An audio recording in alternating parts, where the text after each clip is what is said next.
चलो बच्चों, तुम्हें आज एक कहानी सुनाती हूँ। सोने का अंडा देने वाली मुर्गी। एक भोलू था। उसके पास एक मुर्गी थी। वो रोज शाम को एक सोने का अंडा देती थी। वो गांव से शहर जाता और उस अंडे को बेच देता था और खूब पैसा कमाता था।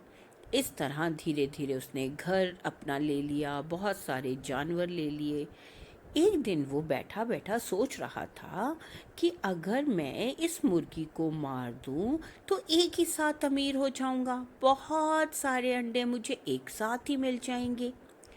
ये बात सोच के वो अपनी पत्नी के पास जाता है और कहता है कि मैं सोच रहा हूँ एक बड़ा सा चाकू लेके आऊं और इसको मार दूं ताकि एक साथ मुझे सारे अंडे मिल जाएं।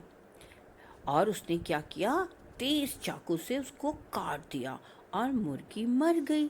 और अब भोलू पछताने लगा क्योंकि उसने लालच किया था ना।